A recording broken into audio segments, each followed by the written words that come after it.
है गाइस, नाम सभी को। मैं संगीता। आज मैं कुछ बात करूंगी। कल जैसे मैंने वीडियो डाला था ना कि 2012 में मेरे साथ एक वाक़यात हुआ था, उसी को मैं थोड़ा कंटिन्यू करूंगी क्योंकि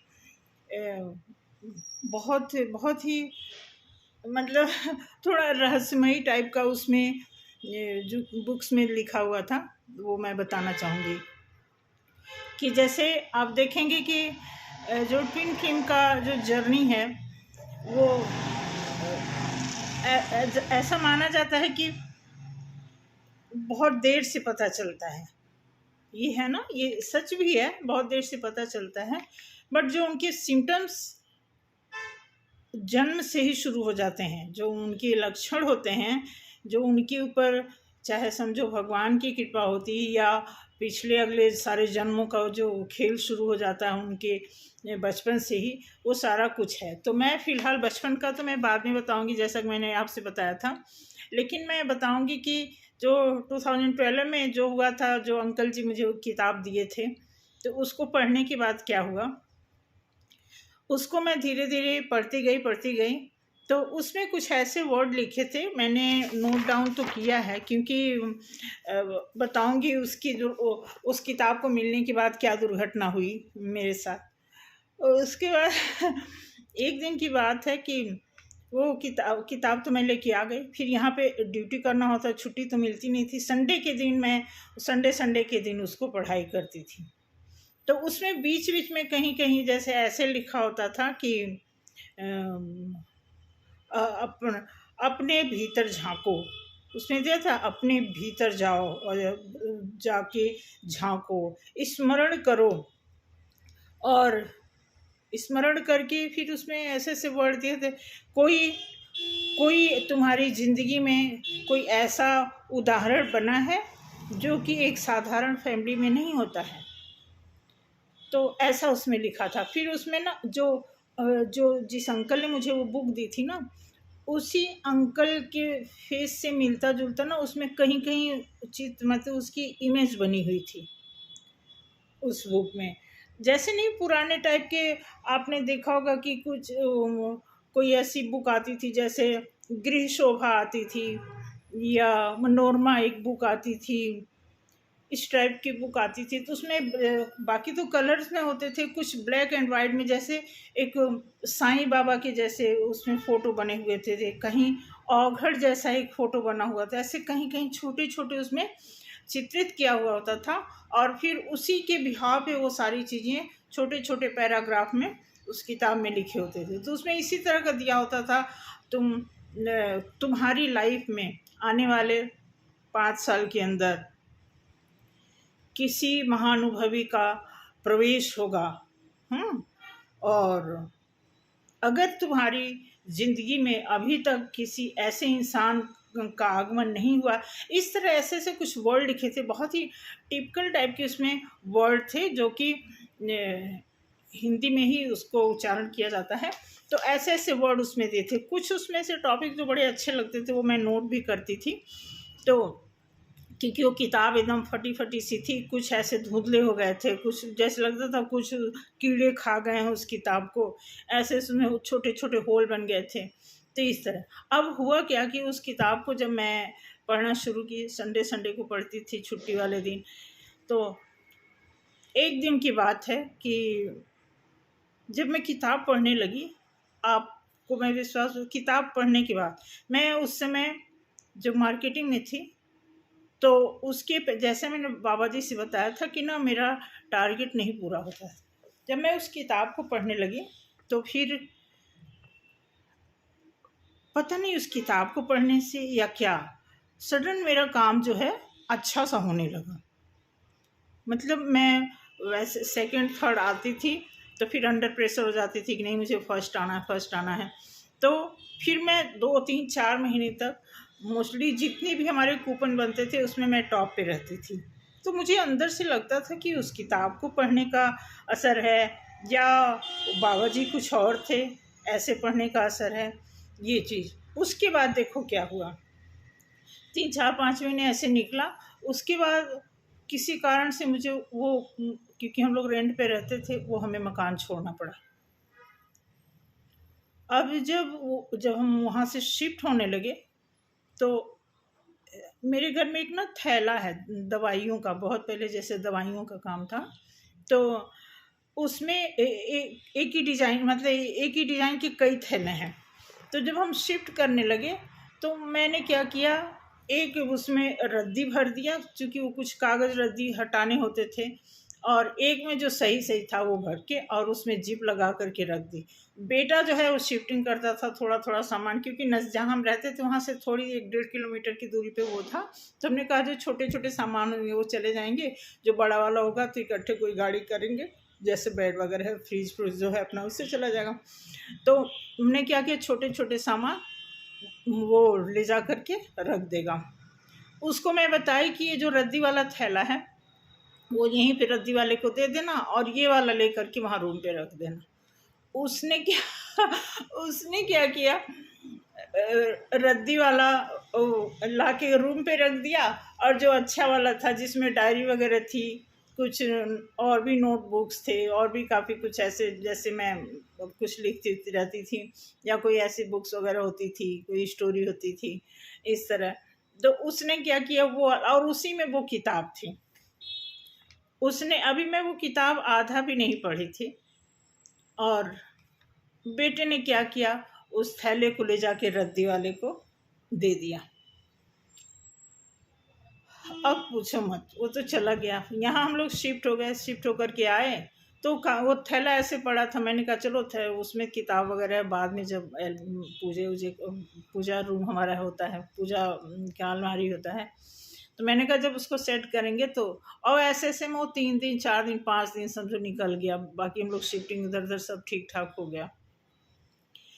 जब वो थैला खोली तो मैंने इसमें देखा कि जो रद्दी वहाँ देना था वो घर में आ गया है, और जो सही वाली किताबें डायरीज वगैरह जिसमें थी वो सारा वहाँ पे। अब तो मेरा माथा जो है एकदम, अब इतना मैं टेंशन में आ गया, मैं क्या करी। फिर मैं एक्टिवा उठाई और लेके उस अंकल के पास गई, बेटे को लिवा के गई, कहाँ पे तुम दिए। वहाँ गई, वो बेचारा लगा ढूंढी, 5-6 दिन में कूड़े कबाड़ पता नहीं कहाँ कहाँ चले जाते हैं। एक उसने डायरी संभाल के रखी थी, ब्राउन कलर की थी, कहता ये मुझे अच्छा लगा था इसलिए मैंने बेचा नहीं, तो ये मैं ऐसे कर, बाकी उसने उठा करके वो कूड़े के हिसाब से अपना सारा कुछ हटा दिया था। अब जब मैं इस रूम पे आई तो वो बुरा हाल कि पूछो मत। मेरा काम इतना सफ़र करने लगा, इतनी प्रॉब्लम, बच्चों के काम छूटने लगे, एक बच्चे का काम छूटे, एक का लगे, ऐसे ऐसे करते करते साल निकल गए। कभी कुछ सपना आता, और सपने में जब मैं उस अंकल को जब याद करती जो पहाड़ों पे मिले थे, फिर वो सपने में मुझे दिखाई देते। अब इतनी टेंशन हो गई कि मैं करूँ तो क्या करूँ। अब ये 2013 निकल गया, 14 की बात है, 14 में मार्च अप्रैल की बात है, कुछ ऐसा हो गया। करते करते अब इतना टेंशन हो गया कि मैं ऐसे जनरली आदमी की लाइफ में जब कोई सफरिंग टाइम आता है तो आदमी सोचता है कि चलो ये टर्न होता है, ये टाइम निकल जाएगा, ये भी टाइम निकल जाएगा, थोड़े टाइम का होता है। बट वो डे बाय डे दिक्कत आती गई, समझ नहीं आ रहा था क्या करूं, कहीं दिखाऊं तो कोई कुछ बताता, कोई कुछ बताता। एक हमारे बनारस के गुरुजी हैं, अब वो ख़त्म हो गए, तो हम लोग उनको बहुत मानते थे, उनसे दिखाते थे। हमारे वहाँ जैसे शादी वगैरह होती थी उनको स्पेशल बुलाया जाता, तो वो हवन वगैरह करते थे, तब शादियाँ वगैरह होती थी। तो फिर मेरी सिस्टर के वहाँ कोई प्रोग्राम था, तो उसमें उनको बुलाया गया था। फिर वहाँ गई, मैं उनसे बातचीत की, तो वो लगे बताने कि आप कोई, उन्होंने पता नहीं कौन सा माला बताया, रुद्राक्ष करके था वो, कहते हैं उसका आप जाप करो, 21 माला आप जाप करो, फिर आपके दिन अच्छे आ जाएंगे। अब वो रुद्राक्ष का माला, प्योर रुद्राक्ष का माला कहाँ मिलता, तो ऐसे सिंपल सा लेकर के रुद्राक्ष के नाम पे फिर मैं उसको करने लगी। ऐसे करते करते समझ लो कि फिर साल निकल गए। अब दिमाग में ये भी खटकने लगा कि उस किताब की वजह से हुआ, फिर खटकता कि हमने ये रूम चेंज कर दिया, इस वजह से तो नहीं यहाँ दिक्कत आ रही है। तो ऐसे करते करते मतलब कोई ना कोई ऐसे जिग जैग टाइम आते गए कि सफरिंग सफरिंग सफरिंग, समझ नहीं आ रहा था कि क्या करें। और ऐसे लगभग 1 डेढ़ साल, समझो 2 साल निकला। 2015 में फिर ऐसे एक ऐसा सपना आने लगा, जैसे बार बार कोई एक्टर, आमिर खान का सपना, जैसे आमिर खान जो होते हैं ना, उनकी फेस का कोई आदमी है, वो बार बार सपने में आ रहा है।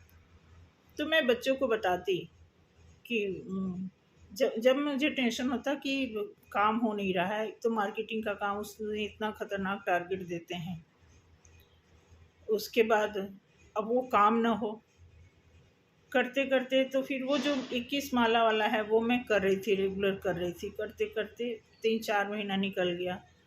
उसके बाद ये सडनली हम लोग करनाल गए, ऑफिस की तरफ से आउटिंग करनाल गया, तो वहाँ से नागपुर से भी टीम आई हुई थी, बुक्स, उनका भी बुक्स की सेलिंग का काम था। नागपुर से आए थे वो लोग करनाल में, यहाँ चंडीगढ़ से हम लोग गए थे करनाल में। तो एक स्कूल में, जिस स्कूल में मैं गई थी, उसी स्कूल में वो करनाल वाले जो लड़के थे, 2 लड़के वहाँ पे भी आए थे। वहाँ पे स्टॉल वगैरह लगा रखा था, तो वहाँ प्रिंसिपल से बातचीत हुई। बातचीत करते करते, बात होते होते फिर जो है मेरी भी वहाँ पे लगभग समझ लो कि 22-23 हज़ार की बुक वहाँ पे मेरी सेल हुई। फिर वो जो नागपुर से आए थे वो मुझसे अप्रोच किए, बातचीत किए, और वो बोले कि आप हमारी टीम में आ जाओ, तो आपको जितना एक्सपीरियंस है, मैं आपको 50% जो है पैसा, जितना भी आप सेल करोगे उसका 50% मिलेगा। तो मैं एग्री हो गई, मान ली। अब यहाँ ऑफिस में तो अभी मैंने कुछ बताया नहीं था, वहाँ पे मैंने हाँ कर दिया। अब फिर मेरे दिमाग में ये आ रहा था कि हमने जो माला वो मैं कर रही हूँ, क्या पता उसका असर हो। ऐसे करके फिर मैं वहाँ पे नागपुर ज्वाइन कर लिया। यहाँ से मतलब यहाँ पे मैंने बोला नहीं कि मैं छोड़ रही हूँ, मैंने इनको बोला कि 1 महीने का मुझे ऑफ दे दीजिए, मैं गाँव जा रही हूँ। इनको बहाना लगाई मैं, नागपुर जा कर के वहाँ पे काम करने लगी अच्छा खासा। उन्होंने बोला कि ठीक है आप, तो 1 महीना उन्होंने मेरा काम देखा। फिर वो बोलते हैं कि आप ऐसे करना कि अगर आपके प्रोडक्शन ऐसे रहा तो आपको मैं ऑफिस खुलवा करके दे दूँगा। अब मेरे मन में लड्डू फूटने लगे। मैंने सोचा कि चलो मैं 21 माला तो कर रही हूँ, मैं भी उसका कमा लूँ। उसके बाद पता नहीं क्या गलती हुई, समझ नहीं आया कि कोई गलती हो गई या कुछ था ऐसे कि ऑफिस वगैरह खोलने की सारी कुछ बात हो गई। सडन से ऑफिस वाले को हमने एडवांस भी दे दिया, पूरी बातचीत हो गई, इसमें एज ए मैनेजर की पोस्ट भी उन्होंने अनाउंस कर दिया, सब कुछ हो गया। फाइनली लास्ट में जब बात आई, उन्होंने कहा मैं यहाँ से 5 लाख की बुक भेज रहा हूँ, आपको ट्रांसपोर्ट चार्ज देना है और एटलीस्ट आपको 20% जो है आपको पे आउट करना पड़ेगा। अब यहाँ काम ख़राब हो गया मेरा। तो कहने का मतलब ऐसे उस किताब को पढ़ने के, अब वो किताब कहीं नहीं मिलती। उसकी पहली बात तो उसका टाइटल ही क्लियर नहीं था, इतना फटा हुआ था, नहीं तो मैं वो किताब कहीं और से भी मंगवा लेती। बट ये मुझसे गलती हो गई कि वो किताब जो मुझे कोई दिया था वो कोई नॉर्मल इंसान नहीं था, कोई ब्लेसिंग थी समझ लो, या कोई साक्षात हो, चाहे भगवान रहे, मुझे नहीं पता भगवान साक्षात ऐसे मिलते हैं या क्या बात है। बट ये है कि ऐसी सिचुएशन आ गई कि धीरे धीरे जो है मतलब 2015 पूरा होते होते इतनी सफरिंग, बच्चे बीमार, मैं बीमार, कभी उसका ब्लड जांच हो रहा है, कभी उसका यूरिन जांच हो रहा है, ऐसे घर में इतनी प्रॉब्लम आने लगी कि पूछो मत। और 2-2 3-3 महीने मकान का किराया न देना, ऐसे तो बहुत अच्छी थी मैडम, वो टीचर, रिटायर्ड टीचर थी और अच्छी थी, उन्होंने काफ़ी हेल्प की मेरी। वो भी वीडो थी, उनके हस्बैंड लेफ्टिनेंट कर्नल थे, वो एक्सपायर कर गए थे 3-4 साल पहले। तो कुछ ऐसे ही था।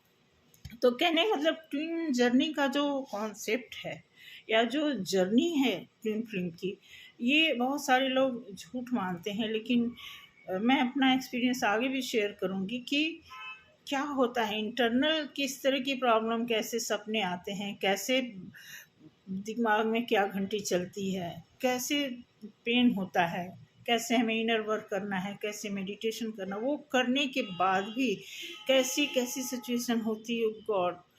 पूछो मत। तो सारी चीज़ें मैं शेयर करूँगी। प्लस मैं वो देखती हूँ, वो जो किताब अगर कहीं मिल गई, मैं बहुत जगह ट्राई करती हूँ। मुझे जाना होगा, अगर मैं बनारस गई तो मैं वहाँ से देखती हूँ कि वो जो गुरुजी बाबा मेरे थे पहले वाले, अगर उनके बेटे भी यही ज्योतिष वगैरह का काम करते हैं, उनसे पता करके अगर मिल जाएगा तो मैं किताब लेकर के आऊँगी। तो आज के लिए फ्रेंड्स बस इतना ही। मिलेंगे अगले वीडियो में, और मेरी वीडियो को लाइक करें, सब्सक्राइब करें, सपोर्ट करें। Thank you so much. Bye.